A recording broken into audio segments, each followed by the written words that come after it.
Bonjour à tous, bienvenue dans la vidéo d'aujourd'hui où nous vous proposons un voyage à travers la vie d'une star danoise qui a illuminé la scène musicale et cinématographique européenne.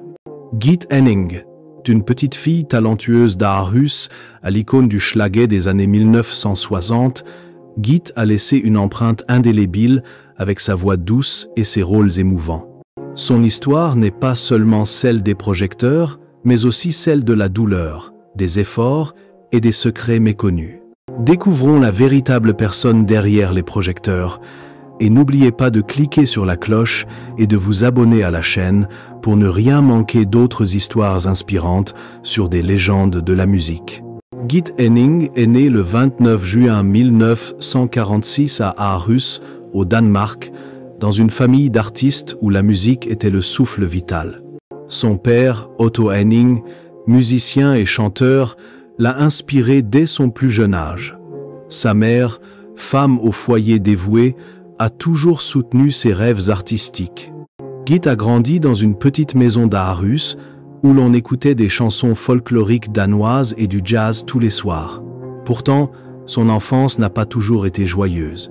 La famille Henning a souvent connu des difficultés financières, les revenus de son père provenant des concerts ne lui permettant pas de joindre les deux bouts. Les maigres repas et les hivers rigoureux dans la maison vide ont laissé à Gitte des souvenirs de pauvreté, mais ont aussi forgé en elle une volonté de faire. La plus grande douleur de la vie de Gitte est survenue en 1958, lorsque la famille a décidé de déménager en Suède à la recherche de meilleures perspectives. À l'âge de 12 ans, quitter sa ville natale, ses amis et son environnement familier a été un choc pour elle. Gitte a confié un jour qu'elle s'était sentie arrachée à ses racines et, durant ses premiers mois en Suède, elle pleurait souvent seule dans sa chambre, regrettant l'insouciance d'Aarhus. Ce changement n'était pas seulement géographique, il s'accompagnait également d'une pression culturelle et linguistique, car elle devait apprendre le suédois et s'adapter à une nouvelle société. Malgré les encouragements de ses parents, Gitte se sentit seule et perdue, un sentiment qui l'a poursuivi pendant de nombreuses années. Une autre douleur survit en 1975, lorsque son père, Otto, décéda d'une crise cardiaque soudaine. Otto était non seulement son père, mais aussi son premier professeur, qui lui fit découvrir le monde de la musique avec le duo Gifte med Farman, alors qu'elle n'avait que 8 ans. Son décès laissa un vide incommensurable dans le cœur de Gitte. Elle raconta un jour qu'après les funérailles, elle s'était assise dans l'ancien studio d'enregistrement de son père, écoutant les enregistrements qu'ils avaient réalisés ensemble et pleurant jusqu'à l'épuisement.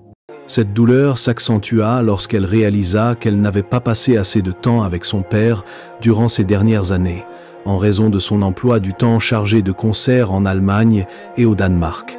Ces pertes, du changement d'environnement à la mort de son père bien-aimé, firent de Gitte une femme résiliente, mais aussi profondément marquée émotionnellement. Plus tard, Gitte a dû faire face à d'autres défis, comme la santé déclinante de sa mère au début des années 2000.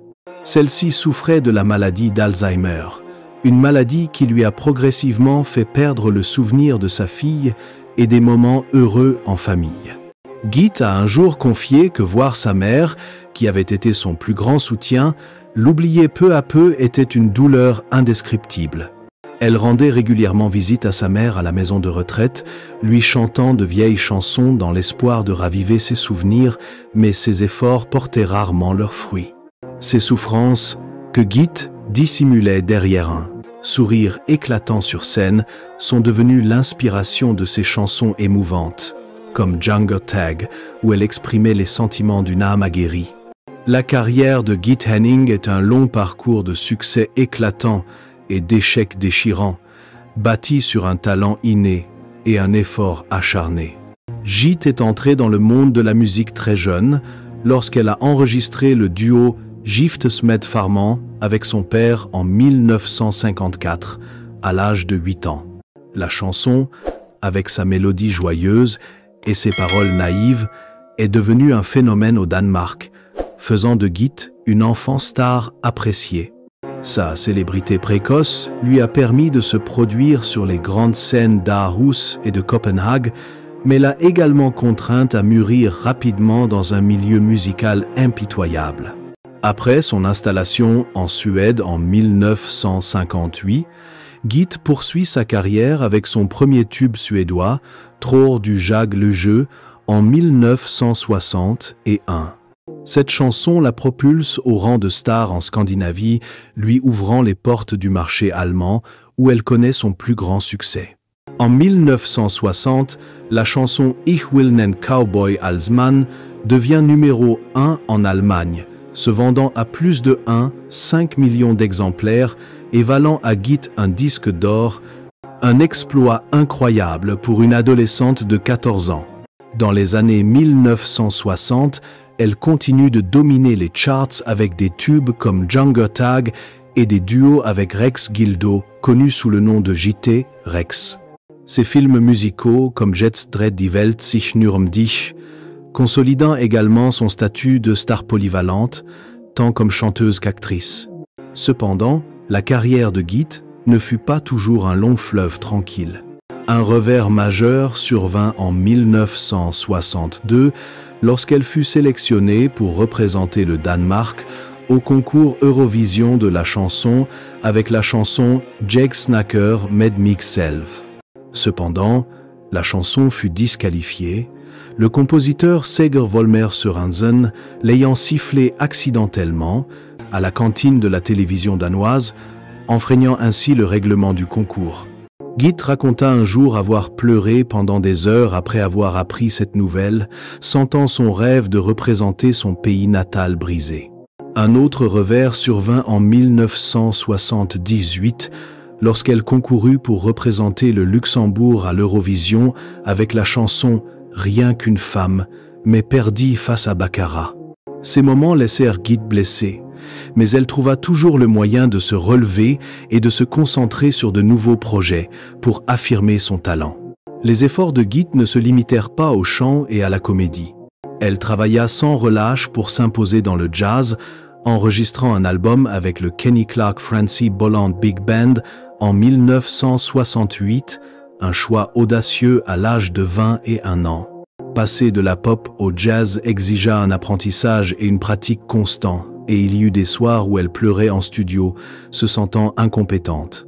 Bien que l'album ne connut pas un énorme succès commercial, il prouva sa polyvalence et lui valut le respect de la critique. Dans les années 2000, Gitt continua de se produire avec deux autres stars scandinaves, Wenche Myhre et Siv Malmkvist, lors de la tournée Gitt Venke Siv, ce qui marqua un renouveau dans sa carrière. Ses larmes d'échec et ses longues nuits de travail firent de Gitt une artiste qui n'a jamais cessé d'essayer, laissant derrière elle un héritage musical intemporel. Gitt Henning épousa l'homme d'affaires allemand Joe Geisler dans les années 1970, un mariage dont elle parlait rarement en public. Gitt a déclaré que Joe lui avait apporté un sentiment de sécurité pendant les années les plus chargées de sa carrière, lorsqu'elle voyageait constamment entre l'Allemagne, le Danemark et la Suède pour se produire sur scène. Cependant, elle a également admis que leur mariage n'avait pas toujours été heureux, son emploi du temps chargé l'empêchant souvent de sortir de chez elle, ce qui a provoqué une rupture dans leur relation. Gitt a confié avoir pleuré à maintes reprises en repensant au moment où elle n'était pas avec Joe, surtout lorsqu'il avait le plus besoin d'elle.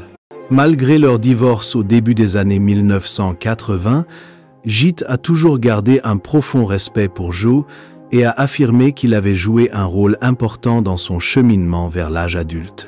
Après son mariage avec Joe, Gitt a entretenu une relation durable avec le producteur de musique Friedrich Kurz, qui est devenu son partenaire dans les années 1990. Gitt a un jour confié que Friedrich était celui qui la comprenait mieux que quiconque, non seulement par amour, mais aussi par harmonie musicale. Cependant, une grande douleur est survenue en 2015, lorsque Friedrich a reçu un diagnostic de cancer du poumon, une maladie qui a plongé Gitt dans un profond état de délabrement. Elle a raconté un jour que, Lorsque le médecin l'a informée de l'état de santé de Friedrich, elle est restée assise en silence dans la salle d'attente, les larmes aux yeux, repensant aux années où ils avaient bâti ensemble leurs rêves musicaux. Gitt a confié qu'elle se sentait impuissante, car malgré sa célébrité et son succès, elle ne pouvait protéger l'homme qu'elle aimait de cette terrible maladie. Friedrich, fort de sa résilience, a subi chimiothérapie et autres thérapies, et Gitt était toujours à ses côtés, annulant de nombreux concerts pour prendre soin de lui. Elle chantait de vieilles chansons de Friedrich, comme Ich will nen Cowboy als Mann, pour le faire sourire pendant les jours difficiles. Gitt a confié que ces moments, bien que douloureux, l'ont aidé à prendre conscience de la valeur de l'amour et des liens. Bien que Friedrich ait survécu à cette période dangereuse, la maladie a laissé à Gitt une profonde peur de perdre son partenaire. Elle a confié que chaque jour passé avec Friedrich était un cadeau et qu'elle avait appris à apprécier chaque instant, même le plus ordinaire. La relation entre Gitt Henning et Friedrich Kurz est une histoire d'amour qui perdure, mais qui n'est pas sans ombre. Après son divorce avec Joe Geisler, Gitt rencontre Friedrich, un producteur de musique, dans les années 1980, alors qu'ils travaillent ensemble sur un projet d'enregistrement en Allemagne. Friedrich devient rapidement son compagnon, non seulement au travail, mais aussi dans la vie. Gitt confie un jour que Friedrich comprend les pressions auxquelles elle est confrontée en tant que star et qu'il l'encourage toujours à expérimenter de nouveaux styles musicaux comme le jazz et la pop moderne. Cependant, leur relation rencontre également des difficultés, notamment lorsque Gitt est souvent absente de chez elle en raison de ses tournées. Friedrich a un jour déclaré qu'il aimait Gitt pour sa passion et sa sincérité, tout en admettant que vivre avec une artiste célèbre n'est pas chose facile. Lors d'un rare échange, Friedrich confie qu'il lui arrive de se sentir comme l'ombre de Gitt, car ses projecteurs l'éclipsant souvent. Il confie avoir appris à accepter que la musique fait partie intégrante de Gitt, mais que cela n'atténue pas les moments où il regrette qu'elle passe plus de temps avec sa famille. Un aspect obscur majeur de leur relation résidait dans la pression médiatique, lorsque des rumeurs d'infidélité de Gitt ont fait surface dans les années 1990. Friedrich a un jour déclaré avoir choisi de faire confiance à Gitt, mais ces rumeurs l'ont parfois amené à se demander s'il la connaissait vraiment. Gitt, quant à elle, a admis ne pas avoir toujours été la partenaire idéale. Elle a expliqué que ces années de tournée lui avaient fait manquer des moments importants avec Friedrich et qu'il y avait des nuits où elle pleurait dans les hôtels par culpabilité. Un autre aspect obscur réside dans leur vision différente de la vie. Gitt a toujours voulu continuer à se produire sur scène et à contribuer, tandis que Friedrich aspirait parfois à une vie plus paisible. Cependant, Gitt souligne que Friedrich l'a aidé à traverser les moments les plus difficiles, notamment lorsque sa mère souffrait de la maladie d'Alzheimer et que Friedrich lui-même luttait contre le cancer. Elle affirme que leur amour, même imparfait, a été la source de force qui l'a poussé à persévérer et à créer.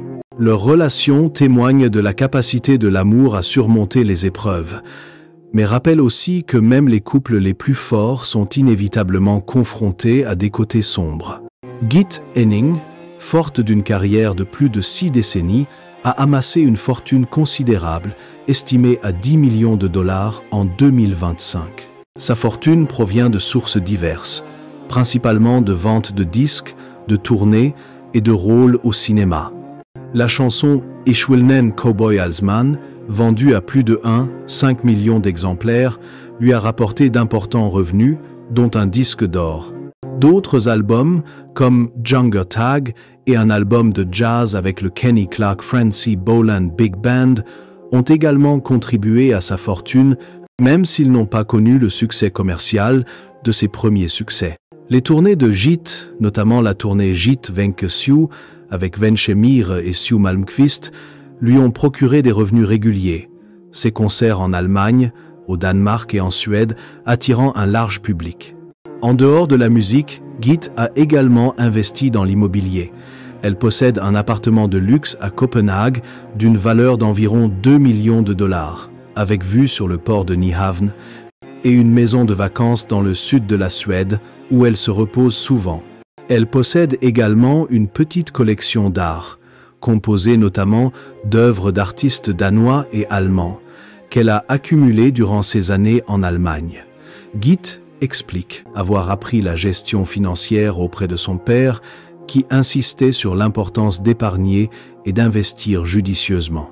Elle a également participé à plusieurs petites entreprises, comme une ligne de parfum à son nom, lancée dans les années 1990, mais qui n'a pas connu le succès escompté. Malgré sa fortune considérable, Gitte mène une vie relativement simple, évitant le luxe superflu. Elle affirme que ses plus grands atouts ne sont pas l'argent, mais les souvenirs de ses concerts et l'amour de son public.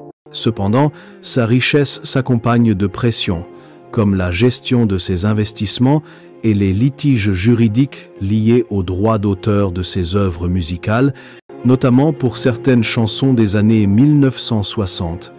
Gitte affirme ne pas vouloir se définir par sa fortune, mais être fier d'avoir bâti une vie stable grâce à sa passion. La famille de Gitte Henning, bien que rarement vue en public, a souvent évoqué la tristesse qu'elle a endurée et comment elle a tenté de la dissimuler derrière une apparence de force. Sa mère, avant qu'elle ne développe la maladie d'Alzheimer, disait que Gitte était une fille déterminée, mais elle craignait que sa fille garde souvent sa douleur pour elle. Elle se souvenait de l'enfance de Gitte lorsque la famille avait déménagé en Suède et comment Gitte essayait de sourire pour rassurer sa mère, même si elle savait que sa fille luttait contre la solitude. La mère de Gitte a confié qu'elle avait toujours été fière d'avoir surmonté ses difficultés pour devenir une star, mais qu'elle était également peinée de voir sa fille souffrir de la pression de la célébrité. Les frères et sœurs de Gitte, bien que rarement mentionnés, ont également confié que la mort de leur père, Otto, en 1975, avait été un grand choc pour toute la famille, en particulier pour Gitte. L'un de ses frères a raconté un jour que Gitte s'efforçait de remonter le moral de la famille, organisant des commémorations musicales en l'honneur de son père, mais qu'elle pleurait souvent seule en repensant à lui. Son frère a ajouté que Gitte essayait toujours de cacher sa douleur pour ne pas inquiéter les autres, mais que la famille ressentait le vide qu'elle ressentait après cette perte. Ils étaient fiers d'avoir transformé sa douleur en inspiration musicale, mais souhaitaient aussi qu'elle exprime plus ouvertement ses sentiments. Des amis proches comme Wenche Miret et Siw Malmkvist, qui ont accompagné Gitte lors de la tournée Gitte Venke Siw, ont également déclaré que Gitte était une amie toujours joyeuse, mais qu'ils savaient qu'elle portait en elle une profonde tristesse. Wenche a raconté un jour que lorsque Friedrich a reçu le diagnostic de cancer, Gitte a essayé de garder une apparence optimiste, mais qu'il y avait des moments où elle pleurait en partageant sa peur de perdre son partenaire. Siw a dit que Gitte était une personne forte, mais qu'elle cachait souvent sa tristesse pour protéger son entourage. La famille et les amis de Gitte, tout en l'aimant pour sa résilience, ont toujours souligné qu'elle souffrait profondément et souhaitaient qu'on se souvienne d'elle non seulement pour ses chansons, mais aussi pour sa générosité et son sacrifice discret. La fin de Gitte Henning, à l'âge de 79 ans, fut à la fois triste et significative. Bien que toujours considérée comme une légende vivante du Schlager, Gitte ne se produisait plus régulièrement en raison de sa santé déclinante. Ces dernières années, elle menait une vie plus discrète, partageant son temps entre Copenhague et sa maison de vacances en Suède, où elle savourait des moments paisibles avec Friedrich et ses proches. Cependant, des problèmes de santé, notamment l'arthrite, qui l'empêchait de se déplacer, et les effets du vieillissement ont limité sa capacité à se produire sur scène. Gitte a confié qu'elle était triste de ne plus pouvoir chanter avec la même énergie qu'avant, et qu'il y avait des jours où elle se laissait aller à écouter de vieux enregistrements, se remémorant ses heures de gloire sur scène. La tristesse que Gitte a longtemps cachée est un sentiment de solitude et de regret pour ce qu'elle n'a pas fait. Elle a confié regretter de ne pas avoir passé assez de temps avec sa mère avant qu'elle ne soit atteinte de la maladie d'Alzheimer, et le souvenir de sa mère qui ne l'a pas reconnue la hante encore. Git porte également la douleur de relations brisées, de son mariage avec Joe Geisler aux rumeurs qui ont blessé Friedrich. Elle admet que la célébrité, si elle lui a apporté l'amour du public, lui a aussi coûté des moments de solitude dans la foule. Il y a des soirs où elle est assise seule en studio, chantant à nouveau Jungle Tag et pleure en pensant aux rêves brisés et aux personnes disparues. Une autre tristesse que Git partage rarement est son inquiétude pour son héritage. Bien qu'elle soit reconnue comme l'une des plus grandes stars du Schlager, elle craint que les jeunes générations n'oublient ses contributions. Elle a déclaré qu'elle ne voulait pas qu'on se souvienne d'elle uniquement pour Ich will nen Cowboy als Mann, mais aussi pour ses efforts visant à faire connaître la musique danoise au monde. Git reste néanmoins optimiste, continuant d'écrire de la musique et de partager des moments du quotidien sur les réseaux sociaux, comme chanter pour Friedrich ou se promener au bord de la mer. La triste fin de Git n'est pas un échec, mais le parcours d'une femme qui a vécu pleinement, aimé intensément et porté une tristesse que seuls ses proches pouvaient comprendre. Sa vie est une chanson, avec ses hauts brillants et ses bas obsédants, qui résonnera à jamais dans le cœur de son public.